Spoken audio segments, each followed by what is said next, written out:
Welcome on into the podcast. I'm Brett. I'm Dorian. And this is our deep dive decade in review movies edition. Mm-hmm.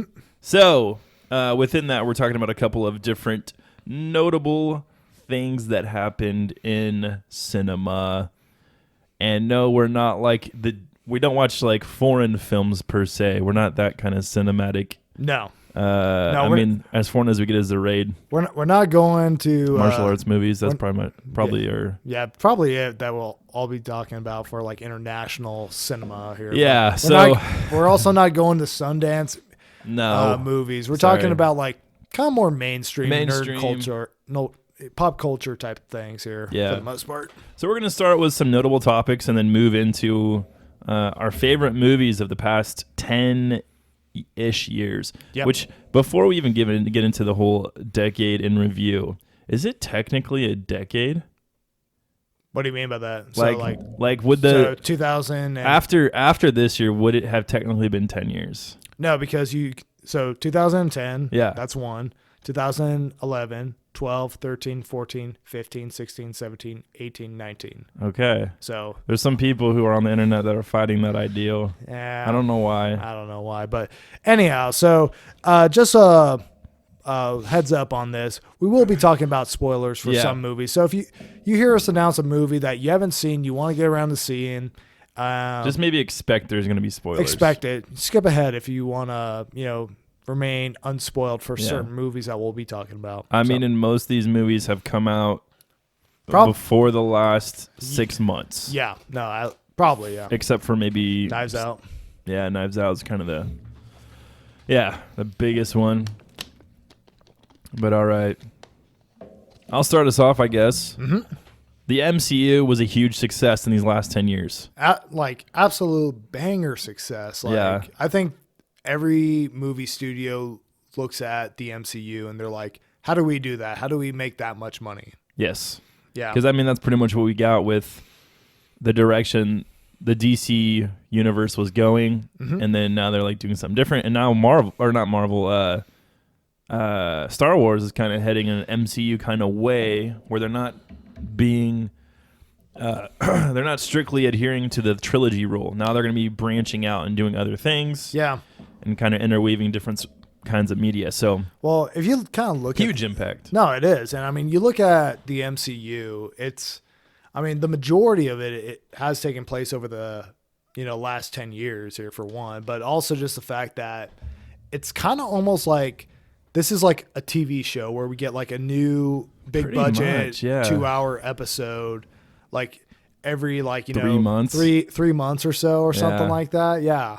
We were looking back at just like even the top movies of the last 10 years, and I would say majority of them are superhero movies. 75 to 80% of those movies are superhero movies. Yeah, we definitely, I think, hit like the golden age of superhero movies where we're getting... But that's all we got, really. Yeah. For the most part, that's really all we got. So it was really hard because we were like, hey, how are we going to organize this episode? Do we want to do like a superhero section and then do like other movies? But then we're like, well, if we do the superhero section, it's going to be like 90% of what we talk about and then 10% being other. Yeah. But other things here, yeah. But yeah, no, but no, it's obvious that the success of the MCU, we already have people trying to obviously DC is the most notable one here, and that's to be expected just because that's Marvel's direct competition. But you also have like Universal. They were trying to do kind of like a monster universe where they were having like the Mummy a couple other like Jekyll and Hyde. Did not work. No, that did not work. That was like over before it started. I feel like. And then you see with the Godzilla and King Kong movies, they're kind of doing like a kaiju universe or something like that as well. So I don't know how far that will actually go, just because I'm just waiting for Power Rangers and Godzilla. Well, my theory is every Godzilla movie is a prequel to Power Rangers. Yeah. But no, I talked about this on one of our other podcasts about how Fast and the Furious and Transformers are slowly going to cross over and become one. Yep. Because they're the same studio. Yeah.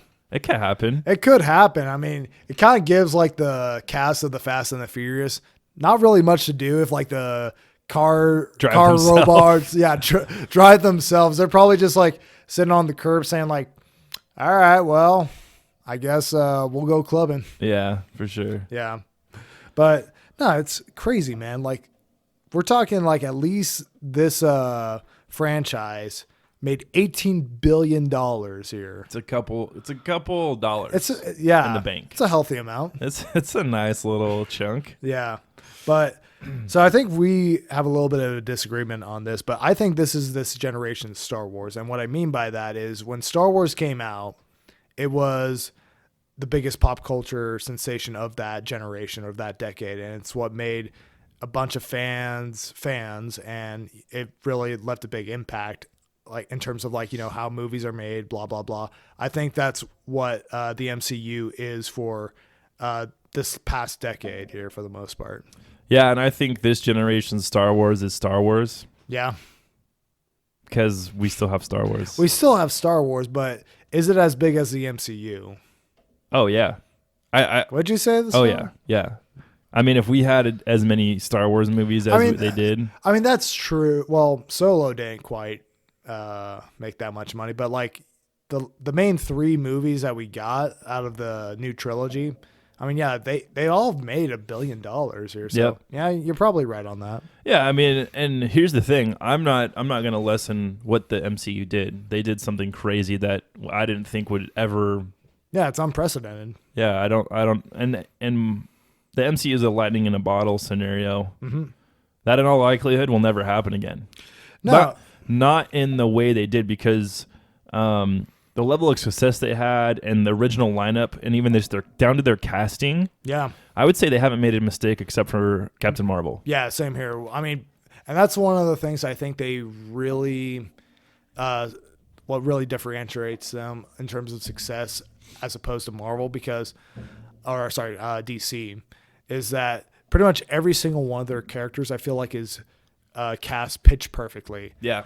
Now, like some of the characters, like say, for example, Jason Momoa, I mean, pretty good Aquaman. Yeah. But I think he would have been so much better as like Lobo or something like that. He already like. I mean, there were rumors of that, wasn't there, for a while?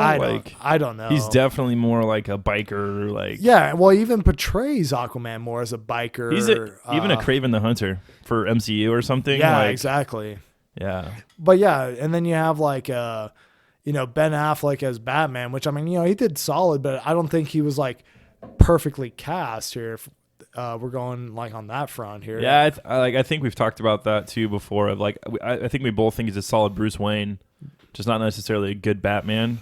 He was okay. I think it's actually the opposite for me. I think he actually does a better Batman than Bruce Wayne. I think Christian Bale's Bruce Wayne, you get to see a lot more of that in just kind of like, the behind the mask struggle with that. Whereas like, I think with Ben Affleck, you got the physicality that you see in the comics. You get to see like, just kind of him have like almost like superhuman Even if he manslaughters people, you're saying this?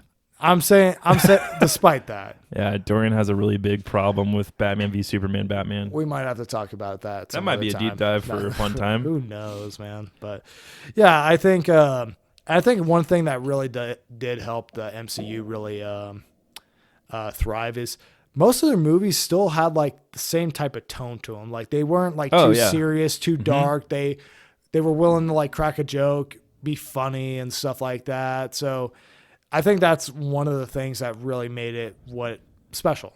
Or and I think it work. Even down to the level of how they were shot are all very, very similar. Yeah. As far as cinematography goes. Yeah, no, very much so. I think there's literally got to be like an outline that everyone has to follow, and then you can kind of fill in the blanks. Yeah. As far as all that goes. But no, I mean, huge success. Probably never going to see that again. Like probably not. Even just now thinking about what the next Avengers could be, it's not going to be that. No, and so it's not going to be as special as the original, like, 4 with Hulk, Thor, Captain America, and Iron Man. Mm-hmm. I mean, Black Widow and Hawkeye were there too. Were they? I mean, I don't know. So, anyhow, yeah. I mean, no, it's going to be a tough act to follow. I think for a while there, it's going to be I don't know, probably going to be a long time before we see something this big and this successful. Yeah, I agree. So, So moving on, we got an end to the Dark Knight trilogy. yeah. So Dark Knight Rises came out. I think did we see this together? I think. Yeah, and then we went to Red Robin after. And you talked about, I think it was either me and you or me, you and Siebrecht.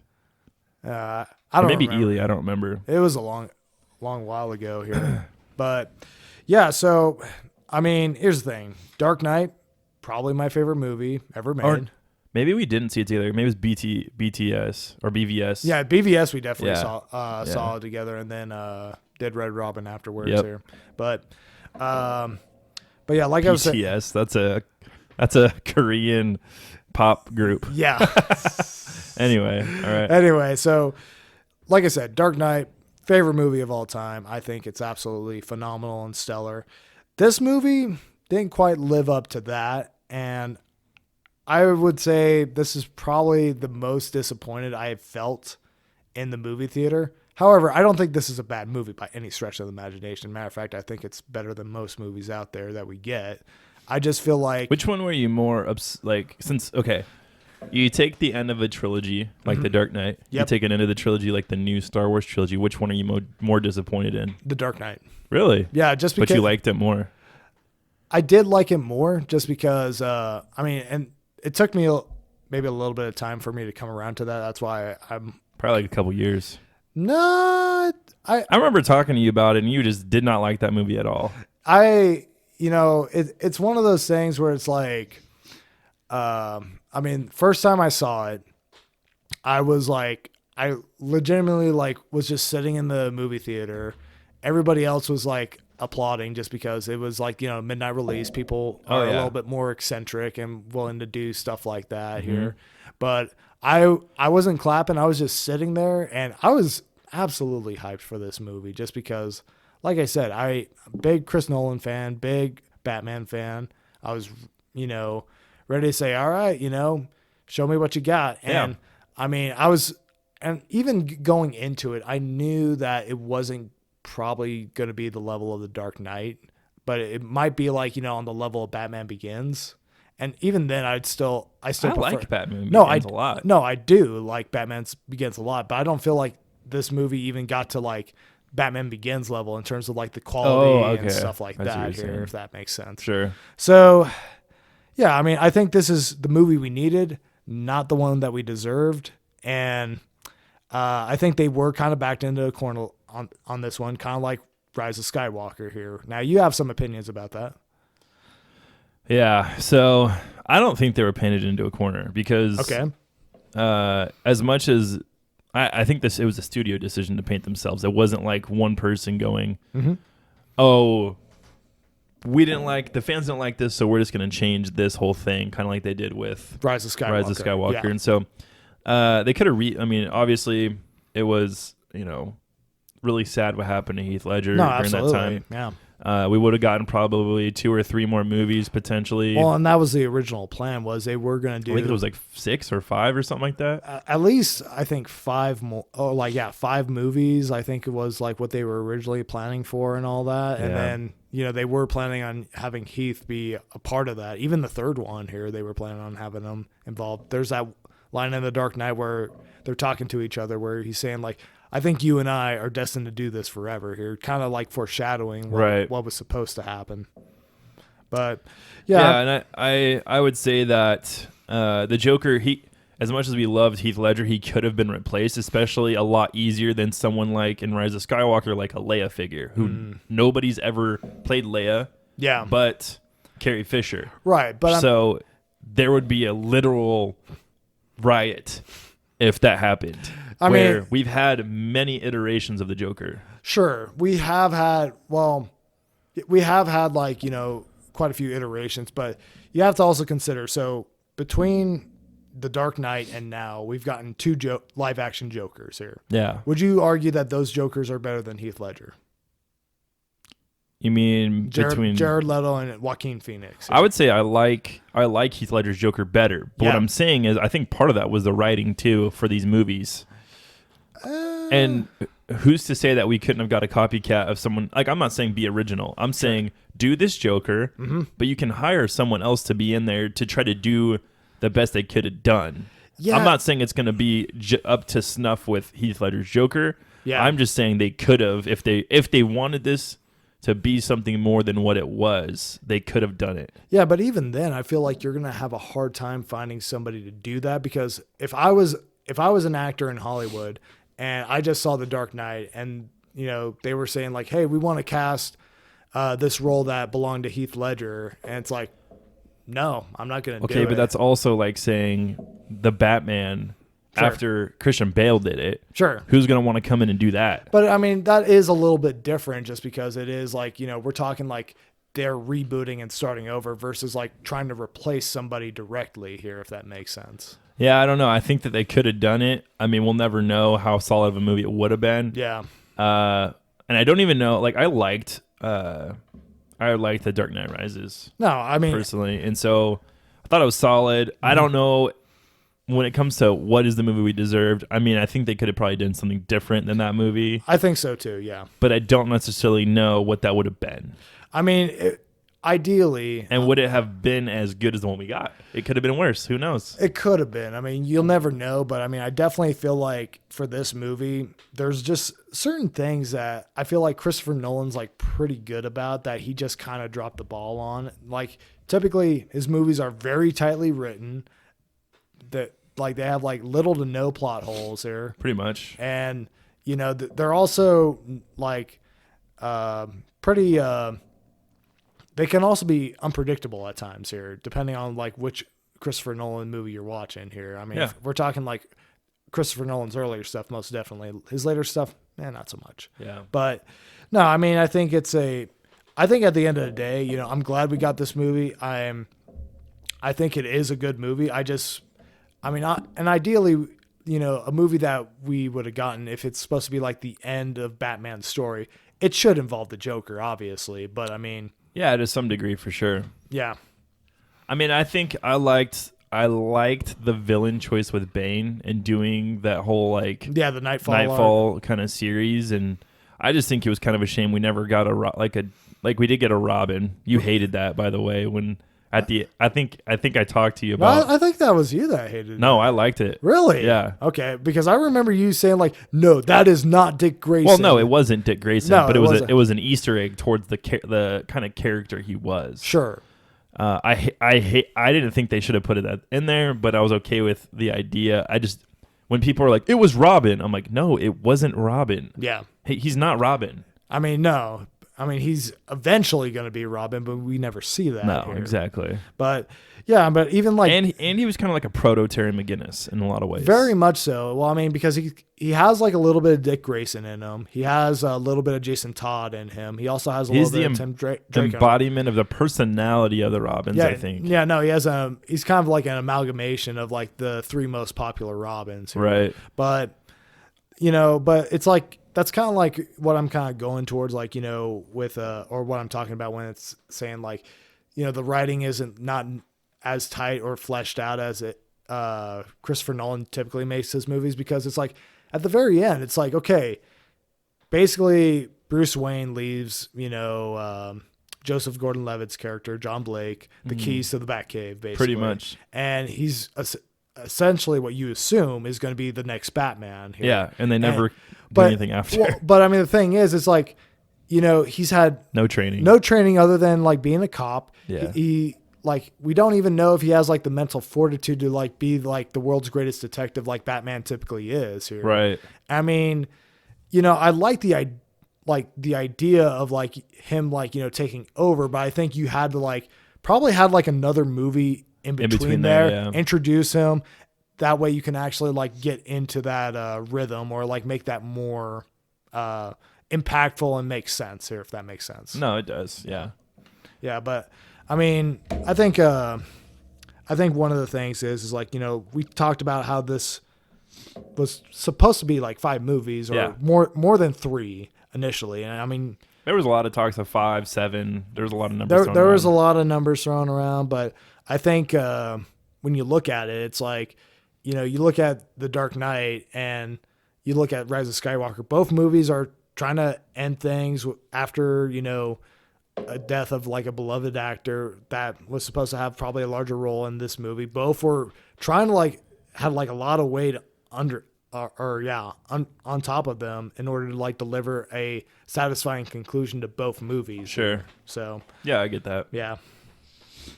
So Yeah, next up, the Hobbit trilogy. yeah, we got a Hobbit trilogy this decade. We did, and you're saying it's kind of like the prequels of Star Wars. It really is when you think about it, because you got What does that even mean, though? Okay, so here are some comparisons here. So Okay. for starters, I'm here. I'm listening. the original director Yep. comes back and directs all three of them. He did. Yep, just like George Lucas. They use more CGI than instead of practical effects like they did in the original Also true. three movies. More over the top action scenes than you see in like the original trilogy. Yep. It's also aimed more at kids, even though they have like a rated R They do. extended cut of Battle of Five Armies. It's very true. Yep. I've seen part of it, Yep. and it is rated R. It is most certainly rated R. And obviously set before the original movies, but they decided to release these afterwards. Here. Yeah. Yeah. So, I mean, and also just not as widely accepted or like thought of as good as like the original stuff that came before it here. Yeah, except these are better. Yeah, I'd agree with you, but then we'd both be wrong. My thought was that at least these were far more entertaining, in my opinion, than the original trilogy of movies. So what makes these movies more entertaining, or like things that you to like? be honest, there's watch just more? a lot of talking and walking in the other movies. There is. And in this, I feel like it's more to the action, more to Yeah. us doing something. They're Right. just doing something, Sure. like literally. And I remember, It's faster paced. yeah, is what very I'm saying. much faster paced, easier for someone like me to watch who doesn't have the greatest attention span. Yeah. But Well- I don't know. I just enjoyed these movies better Hmm. than the original ones for some reason. Now, there's elements of Fellowship I like better. There's elements of Return of the King I like better. Like, Yeah. I think the last fight in the Return of the King is dope. Oh, absolutely. Yeah. But the Two Towers movie is complete trash. I hate everything in that movie. When was the last time you watched Two Towers? In 2003. You might need to rewatch it. I don't because- want to rewatch it. I hate that movie. Dude, there's like a dope battle scene. There's that, like, one battle in that whole movie, and the rest is just a bunch of trees talking and walking with them. That's all it was. I mean, you are mostly correct. I know, and so I mean, I'm not trying to knock on Lord of the Rings because I think it's a good series, but even the book, trying to read that when I was younger, The Fellowship, I was so bored. Yeah. I was so bored reading that. I can't speak for the books just because I've read like maybe about half The Hobbit here when I was a kid, but yeah, I can't really speak for like the books all that much, or just because it's been so long. But no, I think I mean, I do see where you're coming from, because like these three movies, like for the Hobbit trilogy, I think they are easier to get into than the Lord of the Rings, for one. Oh yeah, Because I mean, they're more simplistic in design. They're just people that are just going out on an adventure to kill a dragon and get money. Get money. So Y'all get paid. yeah, no. So I mean, I get that. I get that aspect, but I mean, you do have to also understand that the first three movies, they were doing a lot more world building with those, whereas like the Hobbit movies, they really didn't really have to do anything. Yeah, they didn't, and I think that might play to their strengths, obviously. But I don't know. Even watching like the extended versions of the Lord of the Rings movies, I was just like, this is like about an hour and a half too long. Like, so just show me the original version, and I won't like it as much. Yeah. Well, I mean, I don't know. I think I'd have to rewatch both trilogies again to kind of give a better reason why I like these ones. I just literally remember going to the theaters and be like, oh, that was actually a fun movie to watch. Yeah. And I'm not the deepest Tolkien fan. Yeah. I'm just not. And so haters gonna hate. So Yep. hate on my brothers. Yep. Yeah. So up next, we have the rise, fall, and rebound of the DCEU. It's been a pretty busy decade for DC movies. Yeah. I mean, I mean, yeah, go ahead. oh, I was just saying, I think they started off well. You know, Man of Steel, I liked it. I thought it was good. I think it's solid. I mean, I definitely think there's probably some things that, yeah, you probably could have done it a little bit differently. But overall, I mean, this is probably the first Superman movie I've actually taken seriously. Oh, for sure. Yeah. Yeah. 100%. Yeah. And I mean, but I think where they started going wrong, BVS Batman v Superman, yeah. and Suicide Squad and Justice League. I mean, Yeah, all of them. and I mean, the Yeah. thing is, it was a tough run. and the thing is like they obviously were really trying to chase after that Avengers movie or money, because you got to figure. So 2012, both The Dark Knight and Avengers come out, Yep. right? And then, everybody looks to Avengers saying like, oh, wow, that thing made like crazy amounts of money here. Yeah. And they actually pulled off this thing that we didn't team think. up. Yeah, the superhero team up across 4 separate movies that we never thought would actually, work or happen. So that being said, it's like, yeah, they wanted to, let's say, hey, we got Justice League, and we got a Superman movie coming out next year. Why don't we just start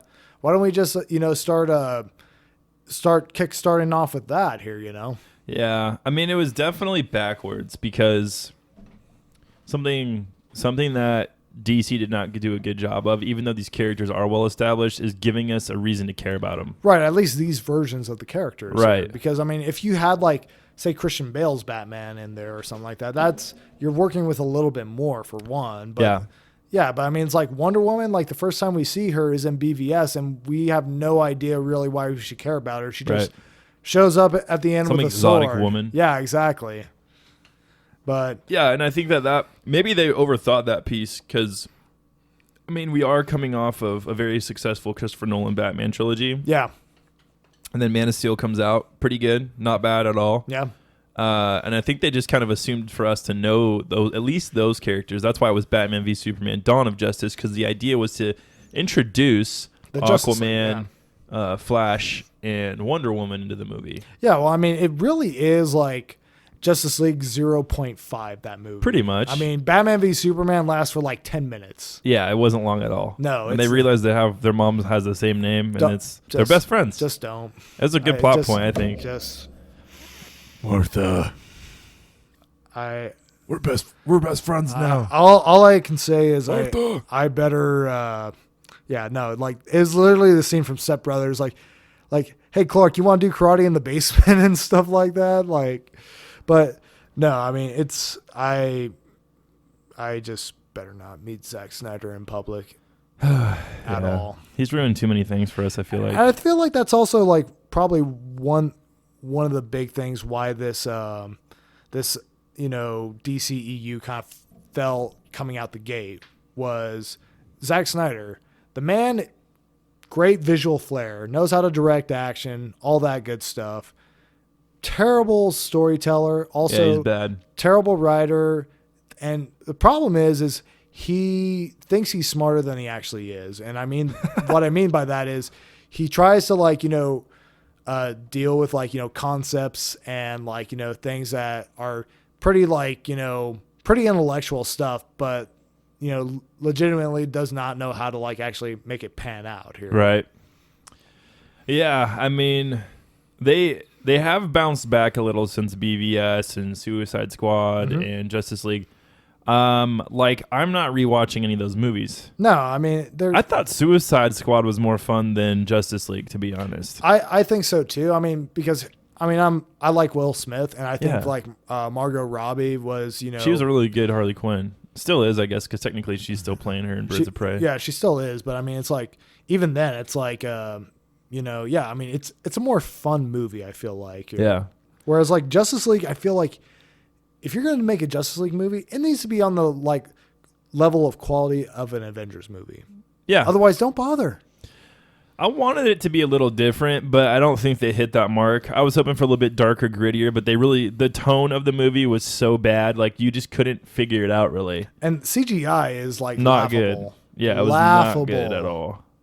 So yeah, but no, they are making a comeback. I mean, a lot of people like Wonder Woman and Aquaman, Shazam. Aquaman. Yep. Shazam was Shazam was great. I think, like I Yep. said, mentioned earlier, Shazam, I think, is probably like the first DCEU movie that I would compare to A Marvel like, movie. A Marvel movie. The level of the Marvel movies. Yeah, in terms of like, quality and design here. Yeah.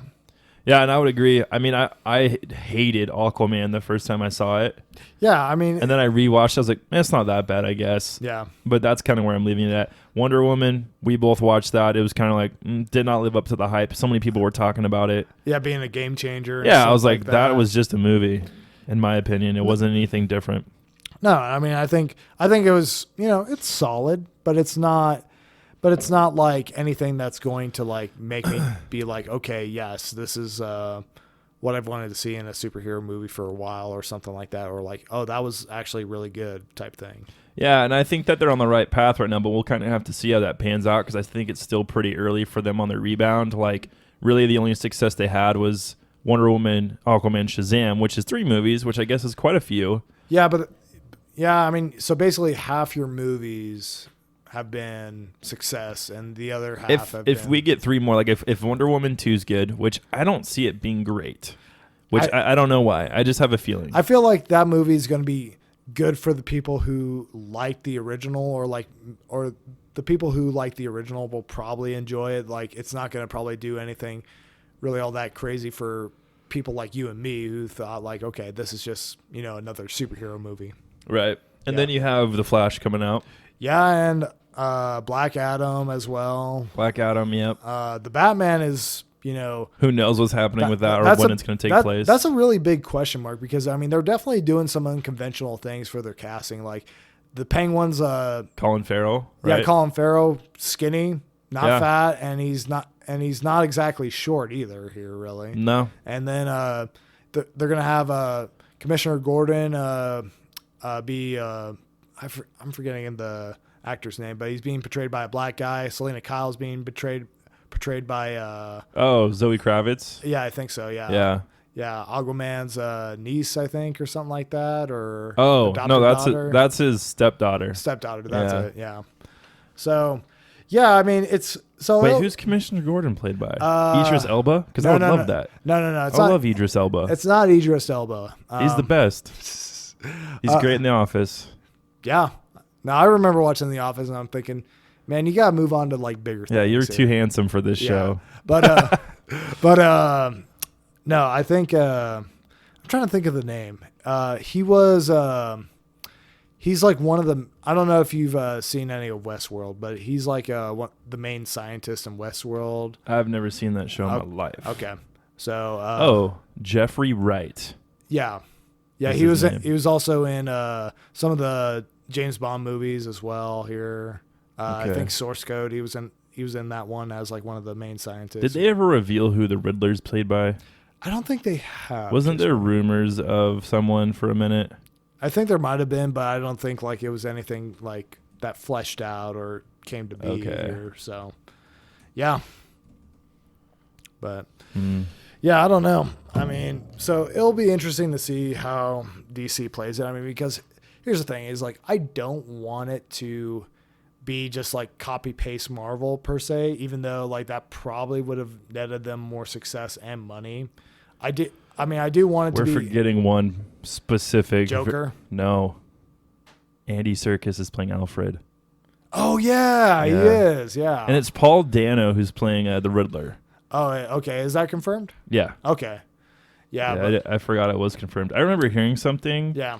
I was like, what? Yeah. That guy looks like a Riddler. Yeah, but very unconventional like casting for the most part, I feel like on this. Oh, yeah, movie. for sure. And yeah, I mean, Robert Patterson himself, I mean, I don't see him as like Bruce Wayne and Batman just quite yet, but I mean, who knows? I think we will. I mean, I think a lot of people said that about Christian Bale when he got cast. Oh yeah, no, I mean everybody says that about like, Batman when they get cast, but I mean, yeah, you just they have to kind of go through a transformation and then you kind of see them for like, What they are. what they are. The character they actually become because they're a good actor, hopefully. And I believe in Robert Pattinson.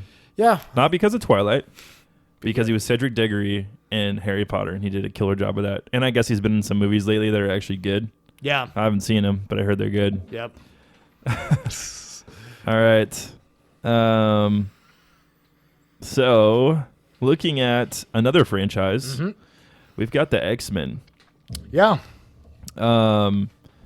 So they made a decent amount of movies in the last 10 years, which I was very surprised they pumped out as many as they did. I mean, they wanted to hold on to those rights here. I know, and that's kind of what I was thinking the whole time, that like literally it'd be like an announcement out of nowhere. Hey, X-Men blah blah blah is coming out. And Yeah, I'm like, new, what? New Mutants In 2 weeks, or like something like Yeah. that quick. But Yeah. what are you talking about? Yeah. I didn't know they were filming again. Yeah, for those of you who don't know, Marvel went bankrupt in the 90s. They sold their film rights to movie studios. Here. Yeah. One of those movie studios happened to be Fox Entertainment. Yep. And Well, Ba- yeah, 20th Century Fox. yeah, but yeah, whatever. 20th Century Fox.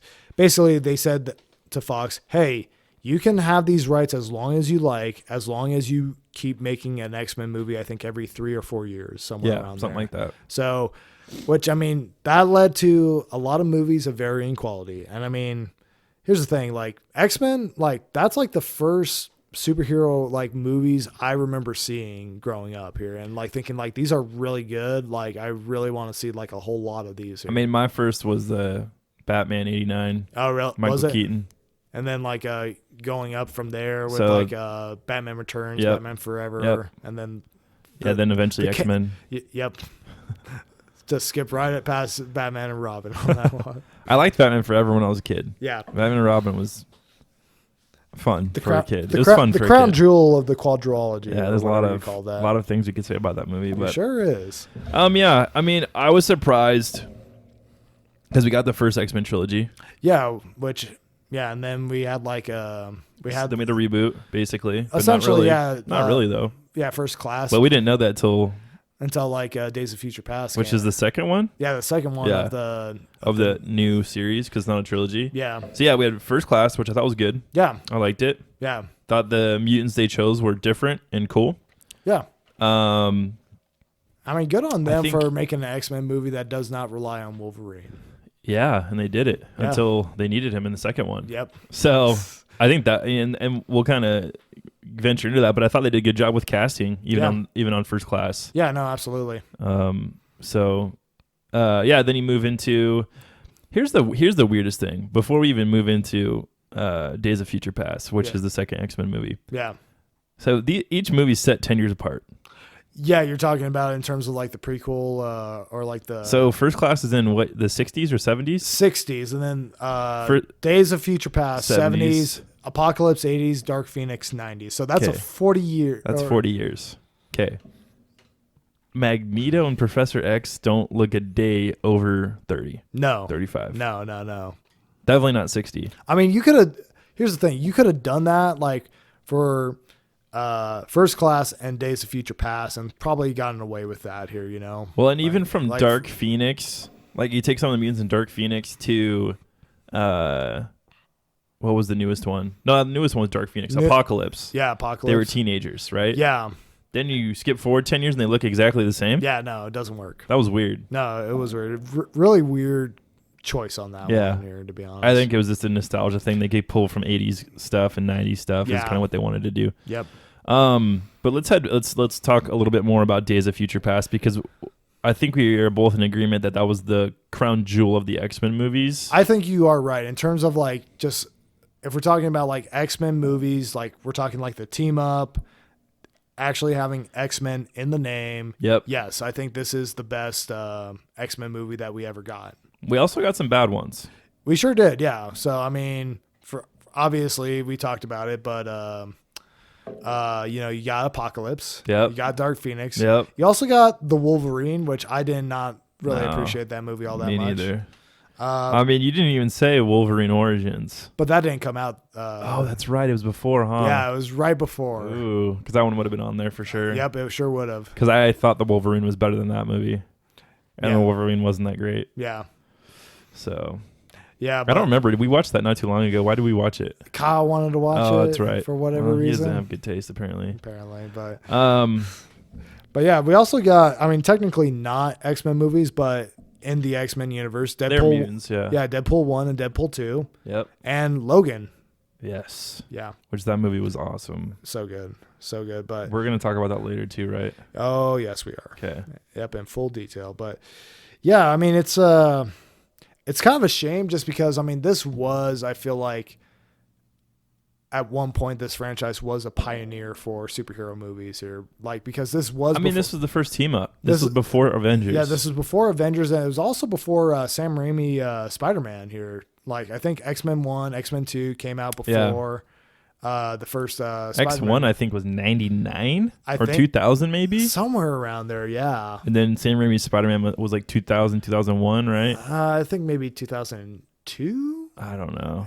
I'm not entirely sure, but I do remember these movies being before Spider-Man, and they were like, okay, this is like the new standard of superhero movies here. And then, yeah, so I mean, it's kind of just a shame to see like, it like kind of like, lose its footing with like X3, X-Men Origins Wolverine, find it again with like Days of Future Past and First Class, and then just kind of crash and burn again here. Burn hard. Yeah. That was bad. Like okay, here's the deal. I'm going to be fully transparent with everyone. I did not even see Dark Phoenix. Me neither. Because I heard it was complete trash. Now we might have to have a viewing party of that just to make sure that we're on point with how bad this movie actually is. I mean, yeah. I mean, it's probably not to Cats level, how bad Cats was. I mean, and we'll probably have a deep dive on that because our good friend Timothy Seabrecht, he braved the unknown. He braved the unknown. We talked about it on the podcast as far as like him and his opinions on the trailer. He went and saw the movie, and we might be talking about that soon. So stay tuned for that.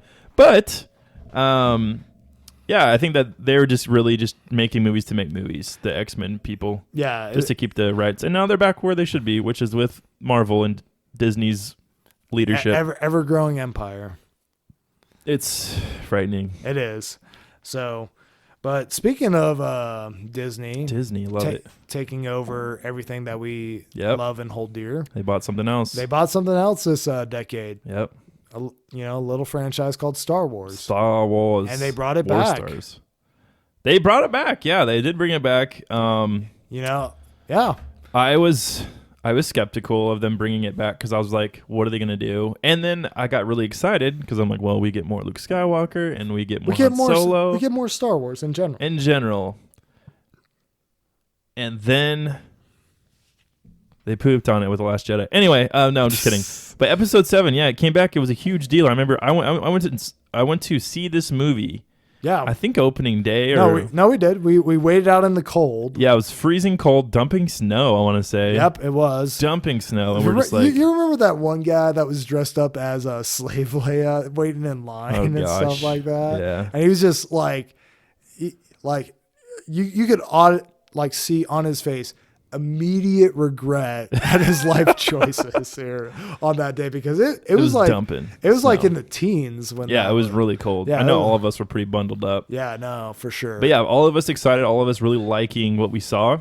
Yeah, no, I mean big nostalgia trip. No, episode 7 is probably the most nostalgia trip in history. I mean, it was like I hadn't seen anything like that beforehand, like where a movie would like bring those kind of emotions back. Well, bring those emotions back, but also just bring like how many people went and saw it multiple times, and it became like the highest grossing movie in the United States when it came out. Man, someone had to try to beat Avatar. It eventually was Endgame, right? Yeah. Oh yeah, no, Endgame overtook it. Avatar is not a good movie. It's all right. I've never seen it. But very overrated. Not even close to the level of these movies. No. Which, we're supposed to be getting a couple Avatar sequels. We won't. It's not going to happen. I'm calling it. I think Star Wars, I think it was solid and the safest play they could have possibly made with what they did in the movie. Yeah, with a New It's Hope. A reboot of New Hope. It is. That's what it is. It is. It's New Hope with a new coat of paint on it for the most part here. With a couple, extra things here and there. That being said, I mean, here's the thing. Like, I actually really enjoyed this movie when it came out just because, for one, this is like the best Star Wars movie we got in a while because the last thing we had were the prequels here. So it kind of washes that bad taste out of your mouth that was left behind. I mean, Revenge of the Sith was really good. Revenge of the Sith was pretty good, but it's like I'm just talking about in general. Yeah, here. totally. Like, and then you're also, it's like, they play it safe pretty much copy and paste New Hope's script for the most part here. Yeah. But, it's like for a Star Wars movie not to like have like really cringy acting and like, some like, some so-so CGI. I mean, this was and all that. pretty solid acting across the board. Yeah, exactly. Even looking at it after this trilogy's done, I was like, that's something I can stand behind and say the acting was really good. Yeah, no, the acting stayed consistent. But I mean, Adam Driver was kind of different in that movie, but I think that was just his character. I think that's just how Because he's a good actor. No, he is a good actor here. I mean, yeah. What is it? Lucky Logan or Logan Lucky Yeah. or whatever. Yeah, He was good in that, for sure. If you don't think he's a good actor, watch that. Yeah. It'll probably change your opinion For on sure. that. But yeah, I think and it's really crazy to me that this movie, Episode 7, bought back so much goodwill from people who were kind of lapsed on Star Wars Yeah. or who were kind of Just to lose it again in one more movie. just in one fell swoop Yeah. lost it. And it and honestly, they haven't really recovered from it. I mean, I think Even with Rise of Skywalker, I don't think. I think Rise of Skywalker did kind of help. It bring helped a back. little, but it's not to the level of like if we could erase those two movies and restart, I would 100%. Absolutely, yes. Just knowing like Where it would be leading. where it could be going instead, I guess. Yeah, well, and not to mention too, it's like, yeah, I think it's just the fact that they really did not have like a solid plan when doing this, which honestly blows my mind because this is like the biggest movie franchise in history. You bought it for $4 billion And you don't have a plan. and you said, oh, let's just wing it. You Yeah, know? let's just let the directors figure it out. We're just gonna stay out of this, but Like how Kathleen Kennedy still has her job, she should have been fired a long time no ago. idea. None. She's kind of a mook.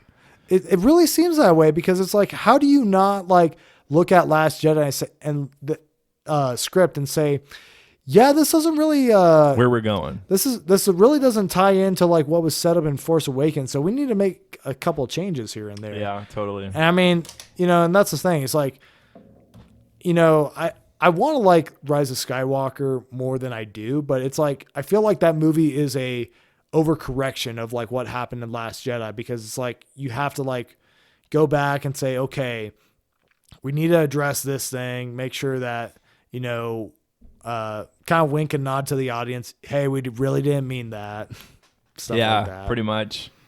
And this is I think kind of the start of what we saw more of, which was Hollywood cashing in hard on nostalgia. Oh, very much so. And this is something I think they always will do, and never, and because you think about it in waves. Okay, so when we were growing up, some of the biggest things, still even, were superheroes like Batman. Yeah. Spider-Man, all those things. We had those TV shows in the 90s. Yeah. Ninja Turtles, Power Rangers, all those things are somehow made a resurgence about 25 to 30 years later. Yeah. No, they got their audience. They know their audience. And We they got them in Sonic their coming sights. out. Yeah. Yes. Part of that too is because they know we're going to, like, a lot of us have kids now. Yeah. And they want to go see it with their kids. Well, yeah, they're smart. They're so smart. They want to recycle the childhood here, Yeah, It's like well, the 'cause, things like- that we appreciated as kids, they want like they said, hey, you have an attachment to this. Yeah. Why can't your kids have an attachment to this here? And you'll go see this because it's nostalgic for you, where your kid is something new. Yeah, exactly. So it makes sense. No, it absolutely does. Yeah. Yeah. I mean, and the thing is like, they will probably always do it just because, I mean, what's the Dwight Schrute quote? Like, nostalgia is one of the biggest weaknesses of the human body or something I like can't that. remember. Something along those lines. And no, he's absolutely right. But I mean, I definitely think it's kind of a shame just because in terms of like, you look at this last decade, they cashed in on nostalgia hard. You didn't really see too many original new movies or like a whole lot of creativity in terms of like coming from the ground up on like some of the new stuff. Like the only one I can really think of that, sticks out in my mind is maybe like Looper and Knives Out. Oddly enough, directed by the same guy. Yeah. Yeah. I mean, even looking at our list of movies that came out in the last 10 years, it was predominantly superheroes. So yeah, I mean, recycled storytelling essentially. But here's the Dwight Schrute quote. You ready? Yeah, let's hear it. Nostalgia is truly one of the great human weaknesses, second only to the neck. Yep. So, but yeah, I mean, yeah, that's just what it is, I guess. Yeah. I mean, eventually, I think, I think with nostalgia, you have to back the right horse, because you look at Star Wars and, the Marvel stuff and all that, pretty successful. Yeah. You look at things like, the 80s franchises like Alien, Terminator, Rambo, all those guys, they're kind of struggling right now. Oh yeah, big time. Yeah, and here's the thing: is we have a lot of source material. A lot. If you get into any book, like something I was thinking about the other day, I'm reading the Lightbringer series by Brent Weeks, and the first book is The Black Prism, and that book is legit. And Is it? I could see it being at least a TV show, if not a epic movie. Yeah. Now, and there's so many different book series that they could do movies on and just haven't yet. And Yeah. I'm not sure why, but Yeah. probably licensing thing. But yeah, Disney needs to go out and get some of these, properties. I think in order to, or not even just Disney, but these other studios to spice things up, make things a little bit newer, and Yeah. No, absolutely. give us something more, than what we're getting right now. Right. I mean, yeah, even like video game movies are starting to find their footing a little bit here. Sonic. Sonic. Let's see what happens with Sonic Yeah, first. Detective Pikachu, but That movie was good. yeah, but how dope would it be to get like Mario. a really good rated R BioShock movie? That would be sick. I mean, That would be cool. It's right there, I don't know if I could watch that movie. I feel like it'd be too scary. It might be. Who Yeah. knows? But I mean, it's like there's, again, a lot of untapped material out there just, waiting to be adapted here. I think you just have to like really take some patience, not just be a complete cash grab, money grubbing, director or producer about it, Right. and actually, put some TLC to it, and you'll probably have yourself a pretty good movie if you go with it with that mentality. Yeah, Yeah. I agree. So yeah, rated R movies. There's a lot of superhero movies that made a comeback, and rated R wasn't really a thing. I mean, it was, I feel like maybe earlier, like, I guess we did get the original Blades. yeah, right? the original Blades, I think, were rated R. And then we had like a couple Punisher movies that were That's rated true. R I forgot about those too. And None of those were really like, super successful though. I feel like, except for maybe Blade. I think Blade was probably the only one that really kicked off here, which is kind of crazy when you think about it, because I think that might be Marvel's like first like actual like big budget superhero movie. That Could they have been, made. yeah. Could have been. Crazy. Yeah. But yeah, I mean, no, we have Deadpool, we have Logan, and we have Joker. And so I don't know what it's obvious that studios are looking to see what movies are going to be rated R coming down the line. Oh yeah, Birds of Prey is going to be rated R as well. Yeah, that's true. Do we know if Morbius is going to be? We don't have a rating for that yet, but I highly doubt it will. Venom wasn't. Yeah, I don't think Morbius will be. I mean, Venom 2 might. Venom 2 might, because that's Carnage, yeah. Yeah, but I don't know. What movies do you think we could be going down the line and that could be rated R? I try to think of at least one character that I think this would work in, and I think that'd be Daredevil. Just because of the brutality. Like, he's a martial artist, has that. I think that'd be their closest to the Dark Knight kind of feel. Well, I mean, you look at the Netflix show. That's a rated R show. Yeah. Yeah, and so I I mean- think if they went with that tone for the movie, it could Yeah. be pretty successful. Yeah, but Not overly grotesque, but just that kind of, just teetering PG-13 R, that kind of feel. okay, so like really like Not a hard R. dancing on the edge. Yeah, here. like Okay. it probably would be rated R, obviously, because I think honestly something like The Raid, yeah, little bloody, actually pretty bloody, I guess. yeah, pretty bloody. But just like a real movie, like they could really root a character like Like, Daredevil because really of, just have the fighting intense and like yes, visceral. very much so. Yeah. Yeah.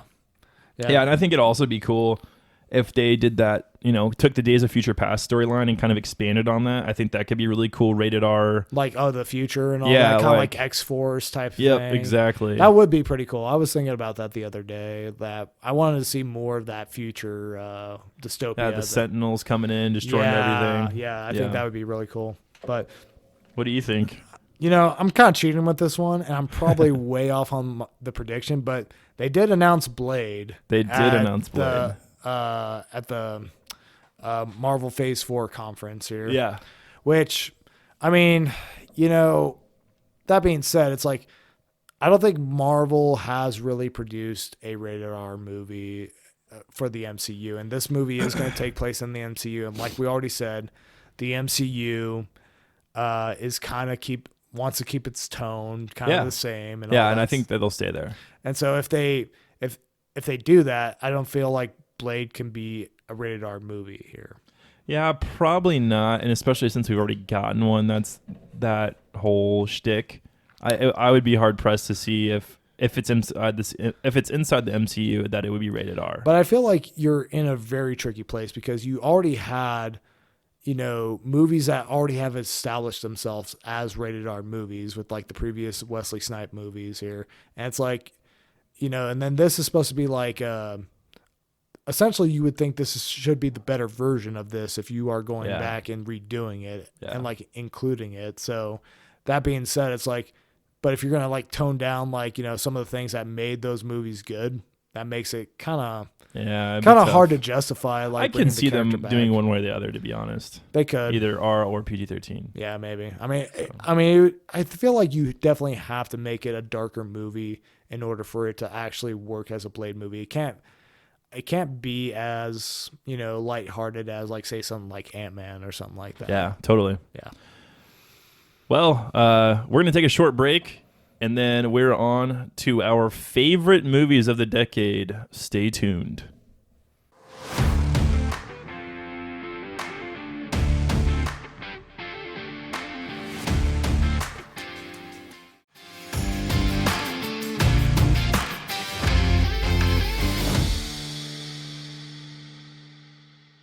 All right, we're back talking about our favorite movies of the last decade. And you're up first, Dorian. All right, so first off, started off with Inception. Why not? I mean, no, it is a banger of a movie. I had to watch it 3 times to actually understand everything that happens in there. I don't even know if I still understand, to be honest. Yeah, I just recently rewatched this for this deep dive here, and no, it definitely makes sense. You just was it real or not real? Yeah, that's the question here. Is it ever? Did you figure it out or no? Oh no, come on. No, nobody. I don't think even Christopher Nolan. It wobbled, didn't it? That was the biggest thing. That is the biggest thing. But the other thing is too. It's like seems kind of far fetched that this Japanese businessman can like wash away like essentially murder charges in like a U.S. government federal system and allow Leonardo DiCaprio to live in the States with his kids. But that being said, no, this movie is what happens when you combine The Matrix with a heist movie, essentially. You're going into like different worlds, but rather than like fighting Skynet, essentially, you're basically what you're doing is you're trying to either steal an idea from a person's mind or plant one there. Mm-hmm. And no, it's a very cool concept and world that, Christopher Nolan introduces us to. And he kind of just like, that's kind of what he does. He's like, he says, okay, I'm going to really develop and make this thing. And then like, okay, yeah, I'm done. I'm not going to run it into the ground or anything like that. I'm just going to. Because there could have been more Inception. Oh, I think there could have absolutely been more, especially with the way it ended here. But, I think that's the thing. Why touch it if it's gold? Exactly. So, I got to say, like, that hallway fight scene. Yeah, sick. You know what I'm talking about? Where it's rotating. Yes. And stuff? Yeah. So. That was practical almost too, wasn't it? It was all practical. Yeah, because it was on a rig and it was moving and they were what they did on was wires. They got like these big freaking like metal rings, like industrial size rings. I think like that were previously used by NASA or something like that. Wow. Built the hallway on there and then it just rotates. Insane. That's crazy. Insane. And yeah, all practical effects. And no, I mean, that might be the best.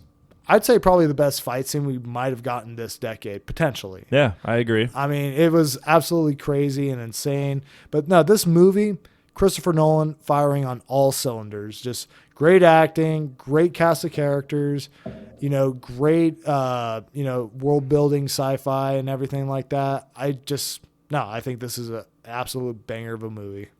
Yeah, I agree. I thought it was a great movie, great casting, great writing, directing, all of it. I thought it was awesome.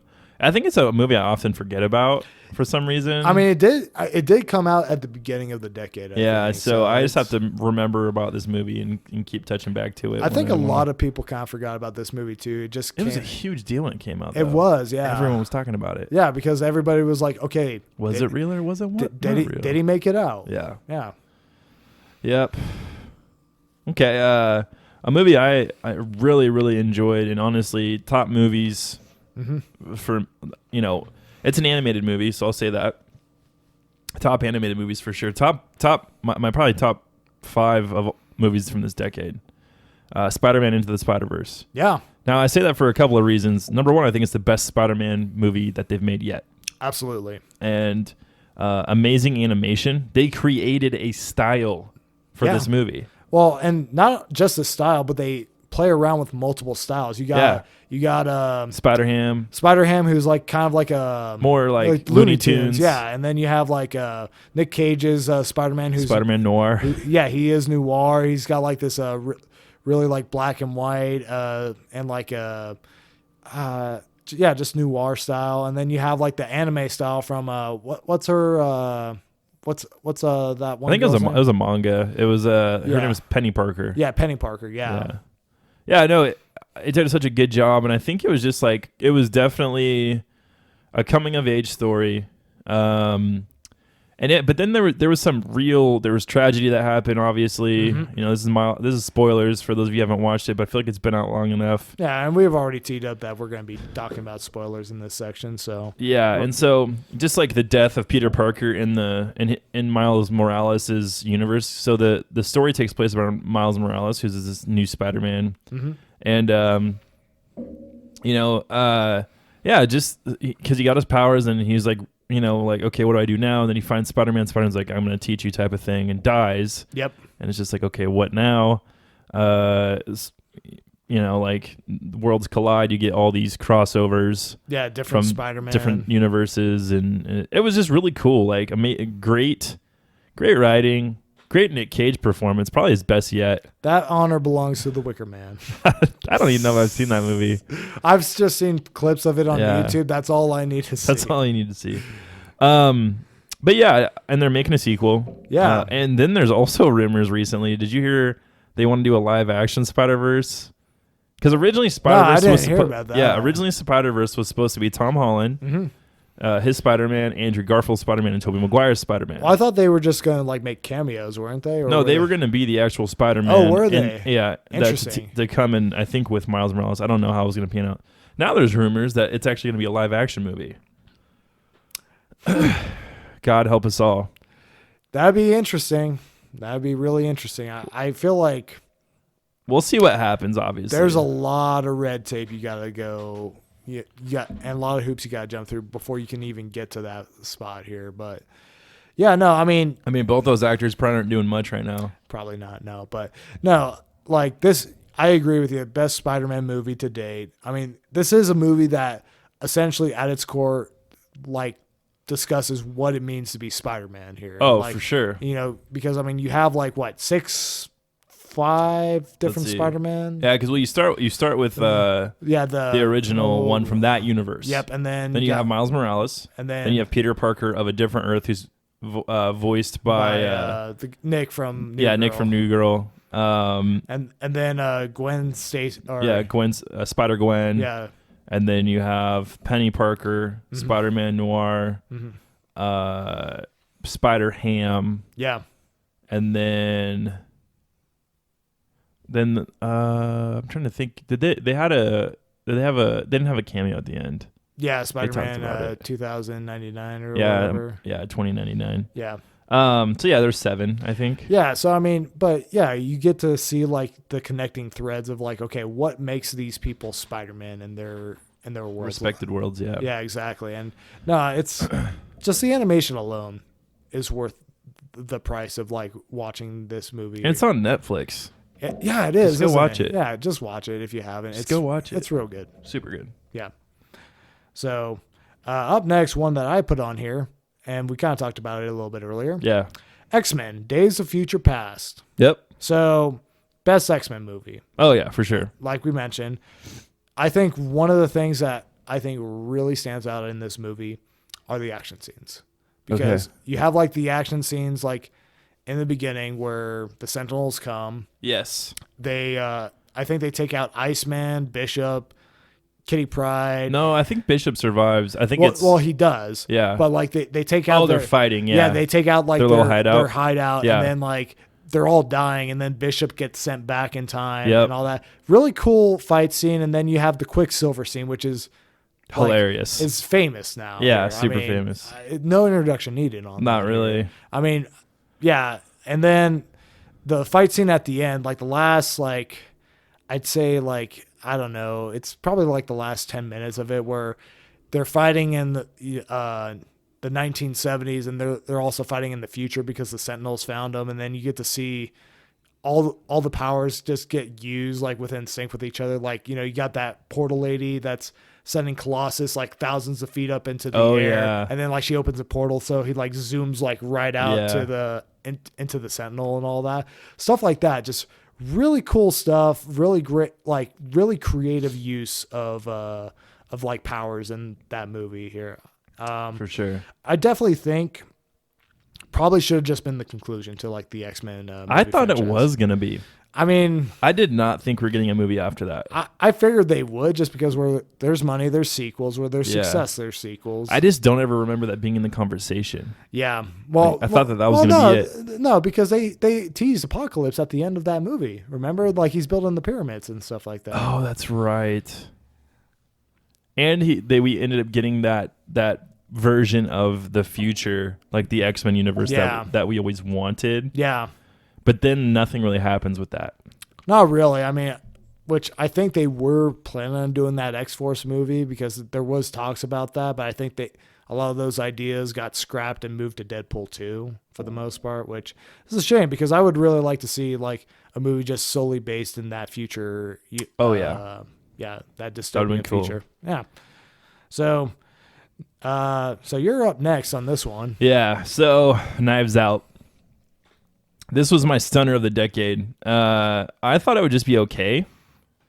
Not amazing like it was. And I don't think this is going to probably win any awards or anything like that. Probably not. I just really enjoyed the storytelling in it. I thought they did an amazing job of, I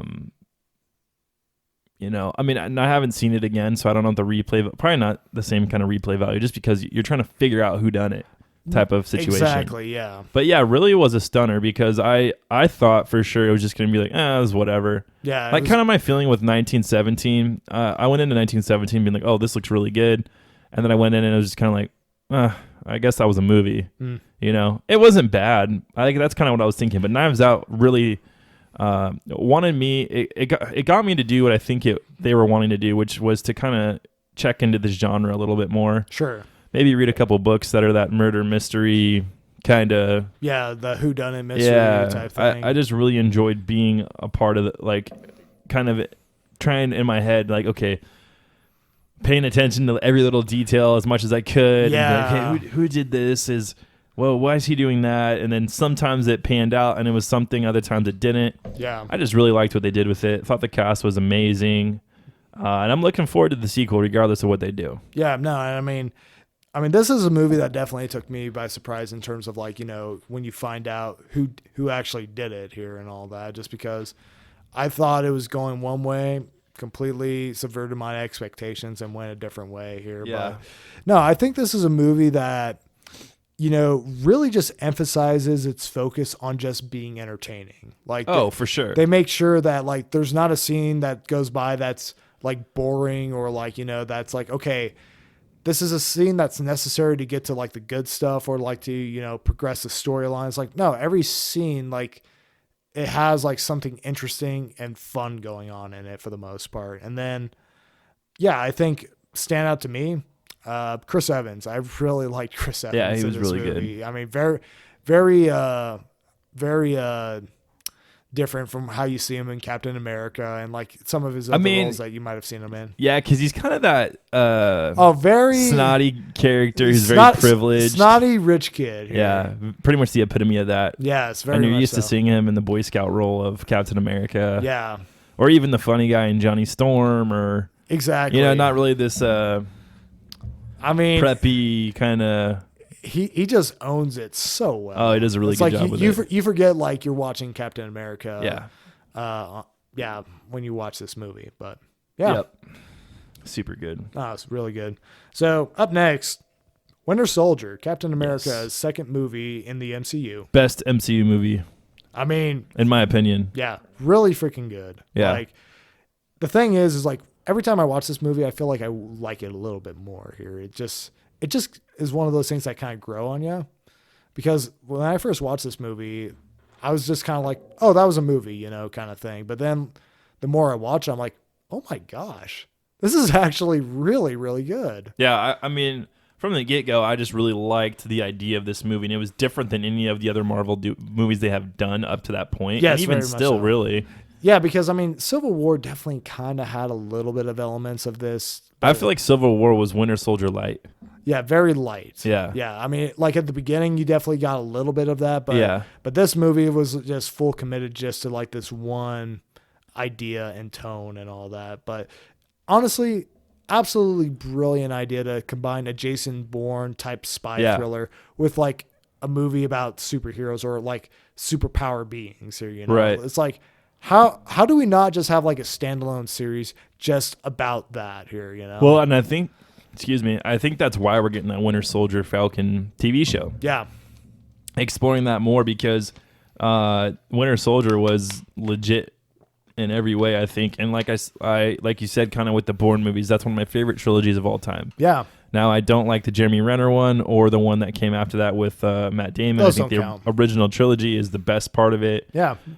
These are books, so I'm going to have to read them. I think I read one of them a long time ago. Okay.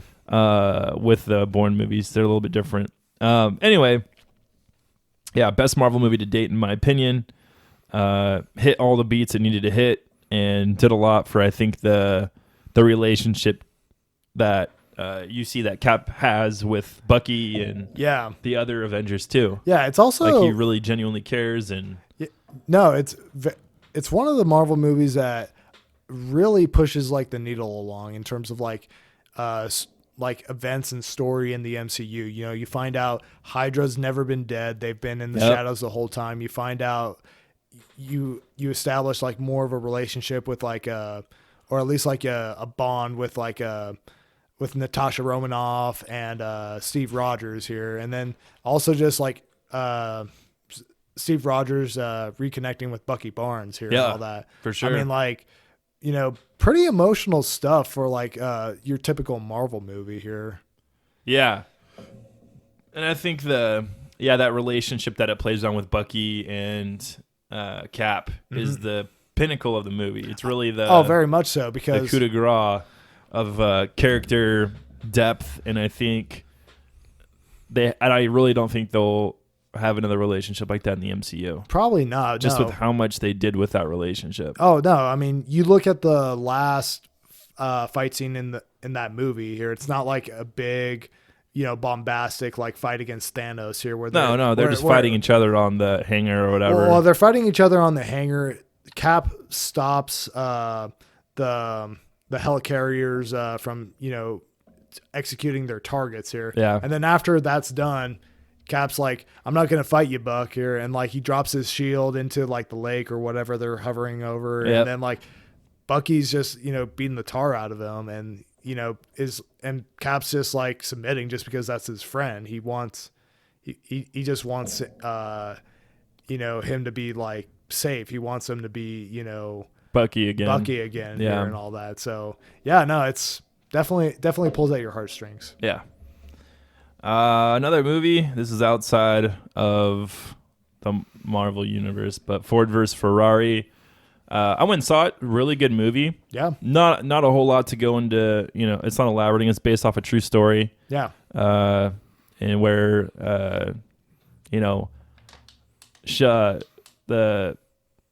Mustang, the Cobra, I guess, the Shelby Cobra. Yeah. Them trying to build like this supercar because they're wanting to beat,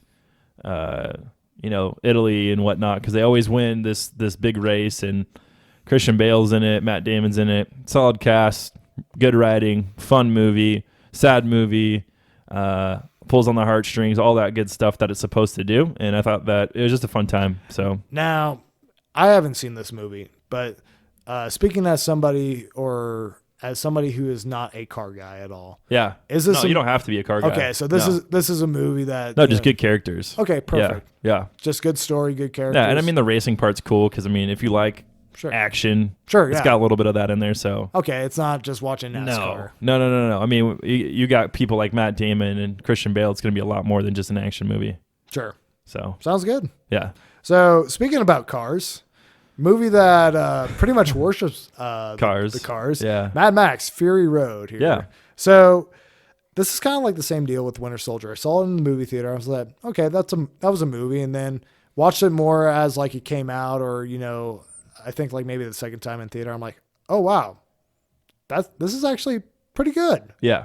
I mean, I've become a fairly large fan of like visual storytelling and like medium, whether it's like TV, movies, or video games. I like being shown a story as opposed to like being told like, oh, this is what happens here. Yeah, I like reading. I like piecing together like certain things from like visual clues or whatever. Right. Kind of like what A Quiet Place did here, where like you get like little visual cues that kind of inform you of like some pretty important story details for the most part here. But the crown jewel of this movie's accomplishments has to be the set pieces, the action set pieces, because essentially this movie is just one big car chase scene, and basically pretty much that's all it is. Yeah. Basically across like a post-apocalyptic desert here. Yep. Yeah. And no, just really good stunts, just very colorful too here in terms of like, weirdly colorful for the desert. Yeah, exactly. So I mean, yeah, not much more that needs to be said. I really liked this movie. I thought it was really good. Yeah, I thought it was good, but not great. And I think I'm like on the opposite spectrum. Mm-hmm. Maybe it's just like you liked it more. I liked it more when I first saw it, and then the more I see it, I'm kind of just like, okay, this is fine, but I'm not going to keep rewatching it. Yeah. Now, one of our friends adores this movie. Absolutely adores this movie. Might be his favorite movie of all time. It might be. So I mean, yeah, I think that there's cool elements of it. I really like the visual style they shot it in. Yeah. Tom Hardy, man, like he is never short of work. No, he's not short of work. He's also not. He's like, man, what an easy role for him. Because what do you say, like 6 words the whole movie? Probably. Hey, just show up. It look brooding. You're gonna shoot and kick some stuff, and that's about all you have to do. Yeah. What a day. What a day. No, what a lovely day. Yeah, I liked the movie. I thought it was good. Yeah. So, all right. So next up, this is a big one. Yeah. It's probably if we're looking back in the history books, this might be the defining movie of the decade. It's our fantasy epic of the decade as far as a movie. Yeah. Avengers. Avengers, yep. The first Avengers movie. Yeah.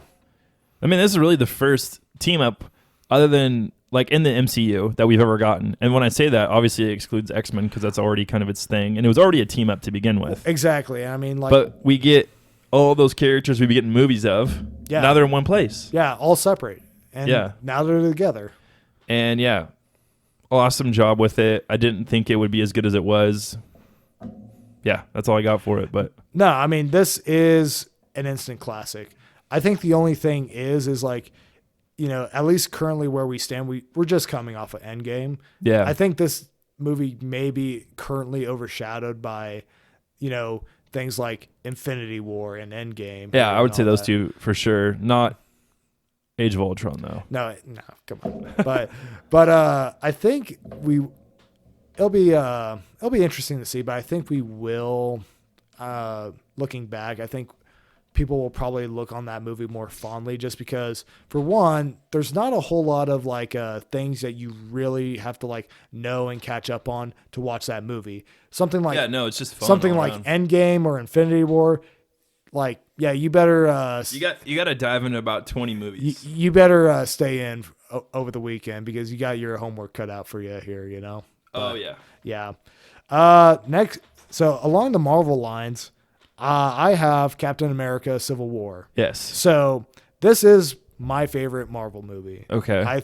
I mean, Civil War was the first comic I think I ever read, Yeah. and even though this is not quite the same, I definitely love what they did with this movie. I mean, I think there's not an action scene in there that's not memorable. You have like that scene at the beginning where they're taking out Crossbones. You have that part where Black Panther shows up and is fighting Bucky and chasing him down. You have the airport scene. Yeah, under Ruse.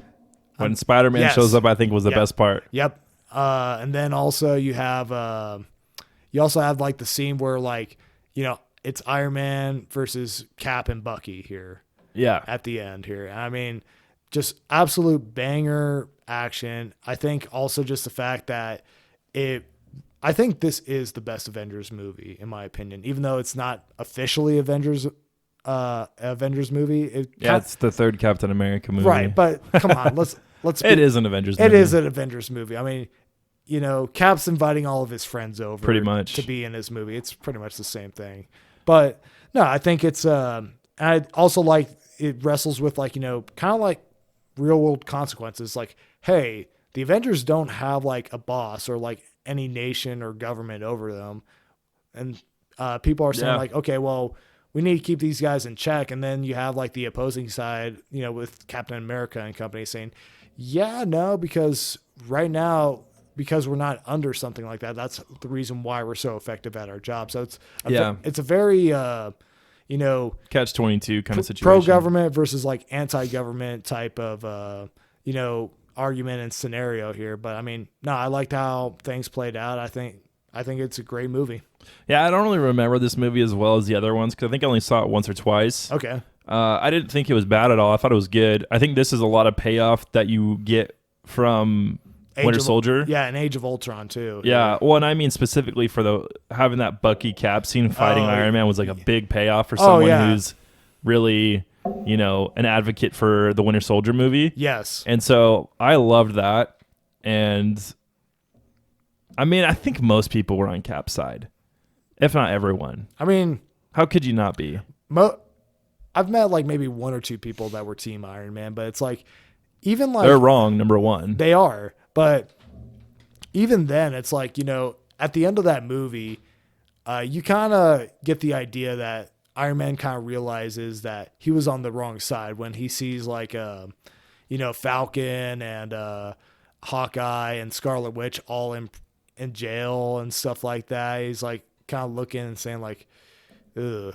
Yeah. I don't know if it was the wrong side. It was just kind of the losing side in some ways. Yeah. So. Yeah. Yep. So, next up on our list, Ready Player One. Yes. So this one was one that you picked up. I love this. I love everything about Ready Player One. It's one of my favorite novels of all time. Mm-hmm. Even though it didn't adapt the book super tightly. Not quite. I mean, it's not a 1-to-1 comparison. No. But it's almost like a separate thing altogether. No, but I mean, there's parts in the book where like, when he's getting like the first key, I think. Yeah. He plays Joust with like the Grim Reaper. Yeah, or something he does. Like that. Yeah. That doesn't exactly translate to exciting. No. Something exciting to watch on the movie screen. And that's why I liked a lot of what they did. They took liberties where they thought liberties should be taken, and it paid off, in my opinion. Exactly. I feel that way too. Now we're still waiting on a sequel book. Yeah, is that ever coming out? I don't know. It's really up in the air right now, I feel like, because it was supposed to come out a while ago. Like this book's been out for at least 5 years, I want to say. I want to say 2011. Yeah, so maybe longer now. Because when I read it, maybe it was out for 5 years. Because I think the author's last movie was book was Armada. I think that might have came out. I didn't even read that book. I think that came out like maybe like a couple years back, like 4 or something like that. Yeah, it's been a little bit. Yeah. But no, I mean, here's the thing. If you're a nerd about something, as we are fond of reminding everybody on this show, like in terms of like, pop culture, video games, stuff from the 80s and all that, you'll find something to enjoy about this movie just because it has like the amount of like licenses they had to get for this movie. Oh man, it was insane. Insane. Like you have the Ninja Turtles show up, you have like characters from Overwatch showing up, you have Chucky the murder doll showing up here. It's the Iron Giant, The Shining. Yeah. No, it's absolutely crazy the lengths that they went It's to. literally taking everything everyone likes about nostalgia and putting it in a movie. Yeah. Like it does a really good job of it. It is nostalgia of the movie, and that sounds like a really big like cash grab and all that, or like really cheap, something that would be cheaply done, but it really works in this movie. Yeah, they did a fantastic job of kind of taking all those tropes and characters and kind of putting them in a movie to make them accessible to fans. Yeah. It's kind of like what every fan wants, I feel like, is Yeah. to be in a world where you can be Virtual reality one type of these things. characters. Yeah, for sure. Yeah, I mean, and even though this is like technically a video game movie in a certain sense, don't let that turn you off from it, because it's honestly just like, just a good time. It's essentially a modern day version, I feel like, of Charlie and the Chocolate Factory. Yeah, essentially, yeah, exactly. I think they did a good job of kind of making the audience a little bit older for that. But I've been kind of looking into just where they're going to go with it. And it said before the movie came out, he had a draft of Ready Player One Book 2. So no idea when it's going to come out or how it's going to come out. But, I mean, the movie itself was a success. Yeah, no, I think it made was. like $600 million or something like that. No, I mean, yeah, so who knows? I mean, maybe he will. Could be just taking his time. Could be. I mean, he might be on that George R.R. Martin schedule. Yeah, here ride it out, make that money. Yep. I don't know. Maybe finish the book eventually. I mean, I'm sure it's intimidating, especially if you're one of your, first. I don't know how many other books he's written. Yeah, I don't know. If Ready Player One's one of your first and it turns into a hit, like how do you follow that up? Unless you already kind of planned it out in a way that makes sense as far as, because Ready Player One couldn't in and of itself be just a book. It doesn't have to have a sequel. Yeah, no, I think they don't necessarily need to continue on with the story. I felt like they did wrap everything up pretty nicely for the most part. I mean, I have a couple ideas where they possibly could go, but they don't necessarily have to go there. And this isn't like a super thick sci-fi book. This is like a 300-page casual read. Yeah. It's fun. It's a fun read. No, it is. So, anyway. All right. So. Logan. Looney Logan.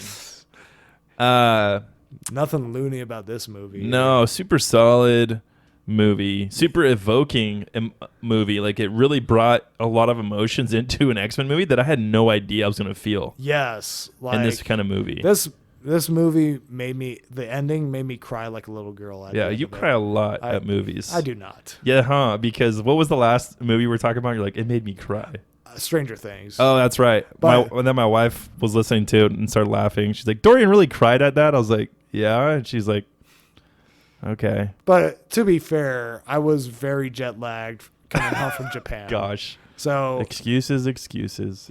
No, Logan was very sad as far as how it ended, and if you haven't seen it, that's on you. Yep. He dies. Boom. Spoiler. Yep. No, it was the perfect ending, I think, for Hugh Jackman. Oh, very much so. I think we all we didn't want it to happen, but we kind of thought it would happen. Yeah. In a movie like this. Well, I mean, it's like you want it to. Here's the thing: nobody ever wants like a character or an actor that they like playing a character to retire, if they are still doing solid work. But the problem is like when they eventually do, because they will, do you want them to go out on a low note, or do you want to have them go out on a high note? Do you want them to be like his last movie was X-Men Apocalypse, or do you want it to be Logan? Logan for sure, not Apocalypse. Exactly. Yeah, and I didn't think this movie would work originally because you get a rated R rating. So it limits your audience of who can see it, right? Yeah. No, it does. You're taking elements from the Old Man Logan comic. Yeah. Very, just maybe some, very, basic plot details. Yeah, nothing in depth. It's not a rip-off of the comic at all. Yeah. That's also something I liked, is they didn't just adapt a comic. Yeah. They were like, let's make this original for us. Yeah. And introduce X-23. Mm-hmm. The daughter of Wolverine, pretty much clone, but yeah, kind of adopted daughter in this movie. Yeah, basically. She did a great job. The kid who played her, Yeah, whoever she is. No, real good job here. Yeah, I mean the first 5 minutes of this movie pretty much gave me everything I've ever wanted in a Wolverine movie, where he's like, those guys are trying to jack his limo and all that, and he just wrecks them. And it's just like, I remember turning it over to you in the theater and saying, "We can go home. I got everything I wanted out of this movie here, just within those 5 minutes." But then they give you a whole nother movie on top of that. Yeah. And yeah, no, I mean, here's the thing. It kind of lends itself to like, I don't know what the term is, but like a modern Western where it's like got like Western elements, but it's done modern day. Yeah, I would say that that's accurate. Yeah, just only with like Wolverine as like, you know, the main character here. Right. And I mean, I feel like some of the best superhero movies do that. Like, for example, Dark Knight. Not really a superhero movie by traditional standards, but it's kind of got more in common with like a crime movie here or like a thriller here, Yeah. you know? Yeah. So, but yeah, I mean, I think it is a perfect character arc for Wolverine just because you have him start out as like somebody who's just cage fighting, pretty selfish, doesn't really care too much about anybody in like the first X-Men movie. And then like you fast forward all the way to Logan, and he's like essentially dying for his daughter and these kids that he just barely met. Right. Yeah, no. Yeah, pretty heartwarming. Yeah. And also really heavy. Really, really, really heavy. But probably, I think this might be my best. This is probably my pick for best movie of the decade here. In all it's up there for me too, for sure. Yeah. Yeah, super good movie. Yeah. Next up, Incredibles 2.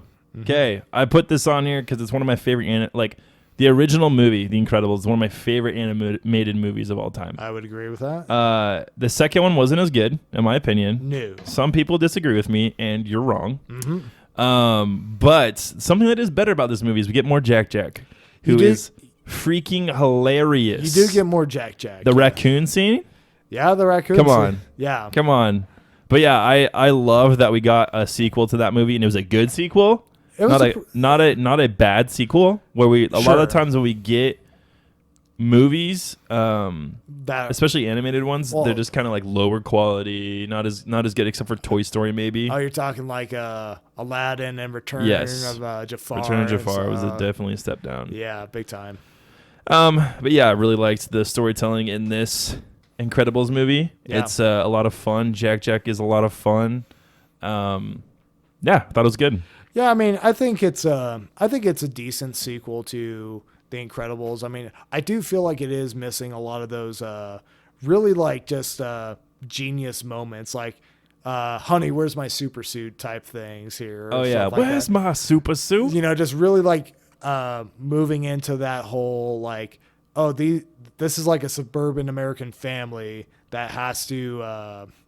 That is also superheroes, and so they have the same problems as like normal people, but like he hates his job. Yeah, he hates his job, and he accidentally throws his boss through a wall and stuff like that, kind of. And then and like, you know, when the kids fight, they're using their superpowers and stuff like that. I think like, you know, that this movie kind of moved away from that, like, you know, creative spark that kind of brought the first one to like, you know, actually be as good as it was here. But I think it's still, I still think it's a decent movie here. Yeah, super decent. Yeah. So one that in terms of martial arts movies, I'm a sucker for. Yeah. One that came out earlier this decade. Man of Tai Chi. Yes. Just kidding. Not that movie. But no. The Raid Redemption. Oh, yeah. So Indonesian movie that I think is directed by I think an American or a British guy. A British guy, yeah. Yeah. And then basically it's just a movie about like a team of SWAT cops that are going to go do this raid on this apartment building that is ran by a drug lord, and their main goal is just to get to the drug lord and like bring him in. Yep. And so what ends up happening is the drug lord gets wind of this, sets a trap for him. They essentially run out of all their ammunition. Yeah, so they're forced to just do hand-to-hand combat. And the thing that makes this movie special is they go full contact. Oh yeah. So, and you see it, you feel it. It's like, it's like, honestly, like, I think for movies going like, you know, hand to hand or doing hand to hand fight scenes, I think it definitely set a new standard here. Just because it's like, you know, you don't see even like Ip Man. I love that movie. Oh, such a good movie. Such a good movie. But even that movie, you know, you definitely feel like they are not going like as They're hard pulling as they back. are in like, you know, something like The Raid here. But yeah, honestly, like just really solid movie, really good movie. Yeah, appreciate it a lot. Yeah, I really liked the Raid movies. Even the second one, I thought was good. Yeah, the second one, Not as good, obviously. I don't remember all that much just because the story was like really convoluted. It's super weird, but the fighting was awesome. I do remember it did have some pretty decent fight Like scenes. the kitchen scene. Oh yeah, yeah. I'd have to. I hope rewatch they that do one. make another Raid movie. There was rumors they're going to do like a Western reboot of it. Really? Yeah, and I don't think it ever happened. I thought they were. Oh yeah, like one that's set over here in America or something like that. Yeah. Yeah. With the same kind of fighting and stuff, I was like, I don't know if you could pull that off. Well, I feel like what's the point here, you know? Because Yeah, honestly. it's like you kind of nailed it the first time. It's like if people don't like subtitles, that's on them. Yeah, pretty much. I mean, you know, and let's be honest, you're not really watching this movie necessarily for the story. You're No. watching Straight up it for- action. You're watching it for them dope action scenes. Straight up here. action. Yeah. Yeah, I think that I don't know, it changed a lot of things. I think honestly John Wick's was hugely influenced by the Raid movie. I think you might be correct. I mean, at least here's the thing. John Wick, at least like the first two movies don't focus too much hand to hand here, but it like really focused more on like doing like more realistic or like more fast and frenetic gunplay here. Yeah. Yeah. Yeah, definitely still there's a martial arts component, but definitely gun oriented, but Yeah. Similar to, you know, in that same vein of martial arts and stuff like that. This might sound weird, but Rogue One had a little bit of martial arts in it. Donnie Yen. Donnie Yen. And we were talking about Ip Man a little bit ago. Mm-hmm. But I put down Rogue One / Solo mainly because I think that these two movies were really underrated. Okay. I really liked Rogue One. I think and I liked Solo too, both for different reasons. But I love how they expanded the universe and gave more insight kind of into plot points or characters we've already gotten. Yeah. So before, we didn't really know how they got the Death Star plans. Sure. Yeah. Now we get to see the sacrifice that went into that, and that really builds the world of Star Wars, in my opinion. It kind of does. Yeah. Like the backstory to like why this was so important, how much sacrifice went into getting these plans and setting up A New Hope. Yeah. Solo, I thought was just fun. I really enjoyed the movie. I watched it again not too long ago with my wife. Yeah. She really enjoyed the movie. Yeah. It's a fun movie. It really is. And I really hope we do get at least a Disney Plus series Yeah. out of Solo. the whole thing. Well, I know we're getting a Disney Plus series of one of the Darth main Maul? guys. No, one of the main guys from Oh, yeah. from Rogue One. Yes. So who knows? Maybe we will, because I think what's the actor who plays Han Solo in Solo? Oh, gosh. I forget, but he's signed up to do at least like more movies. So I wonder if they'll renegotiate, say, hey, let's make this like a Disney Plus show. series, yeah. But yeah, I'm kind of surprised that you put these ones on here, because I figured like you'd put like maybe like episode 7 or something like that on here. I wanted to, but I feel like these ones, like we've talked about those movies a lot. Mm-hmm. I would say that Rogue One and Solo, like they're probably not my all-time favorite Star Wars movies, but they're definitely movies I thought were underrated and are really fun to watch. Yeah. You know, in the same vein, I would say episode 7, like that's my favorite probably out of the new 3 for sure. Yeah, no. same here. If not in my top, 3 of all time. Oh, for Star Wars Yeah. movies, yeah. Because I think for me, it's like It's probably Empire. Empire. I don't remember what I had it at. I had it all listed out. I would say it's my third one, Okay. probably. All right. 3rd or 4th for sure. Okay. But yeah, episode 7's right up there with it. Great story. New characters, old characters, the whole shebang. Really good stuff. Yeah, I mean, here's the thing. I mean, I thought Rogue One and Solo, they were kind of like, they're good. Like, but I feel like where those movies really shine are typically towards the end, like, with Rogue One, like you have that big battle scene that happens, and then it gets topped off with Darth Vader showing up. Oh, and, that was the cherry on top, man. yeah, it absolutely was. And then like Solo, you get that part where he like, finally settles the debate of who shot first here with Han, and then you get to see Darth Maul actually come back live action here, which I didn't think we'd ever see that here. No, me either. And a pretty stinking cool Darth Vader at that. Yeah. Like doing stuff we never saw him do in the original trilogy. Yeah, no, absolutely. Like that whole scene is essentially a horror movie, right? Oh, yes. Yeah, for sure. But yeah, I thought it was great. Another movie I thought was great was Harry Potter and the Deathly Hallows. I think they did a really good job finishing off a series. It was 2 parts, and I think that was the way to go. And I think a lot of movies can learn from that, of kind of splitting. Yeah. If it's a book adaptation, splitting into multiple parts or a series or something like that. Well, and I think we definitely discussed, Rise of Skywalker probably would have benefited if it was like, more than just one movie, as well as like Dark Knight Rises. Oh, like, yeah. If they spread some of the things that they were trying to do in those movies across like, another movie, it would probably given us like a more satisfying and better result. Oh, for sure. Yeah. Yeah, I think that we just need to learn not to rush that stuff, Absolutely. Let it happen. Let it happen the way it wants to happen. And then some kind of ones I just threw on here that I think are just notable, at least for what they were for this 10 years was, we'll go through them quick because we've talked about them already, kind of, except for maybe one. Yeah. But John Wick, which we talked about. Yeah. Super solid trilogy. Yeah. I think the second one is my favorite out of the bunch here. I think the first one's my favorite. Really? I don't know. I'm just a sucker for the first movies. Maybe because it's like those are the ones that usually blow your mind. Stories, yeah. You're just like, whoa. Yeah, it's the first time. Yeah. Lego Batman. Hilarious movie. So funny. I was really surprised how funny this movie was going to be. Oh yeah. Great job. Will Arnett nails it. He does nail it. Also, shout out to the Lego movie because like that movie, pretty good as well. The first one, the second one sucks. In my opinion, I haven't seen the second one. Taryn and I have seen it, and it's not good. Okay, fair enough. In my opinion, it wasn't good. Okay.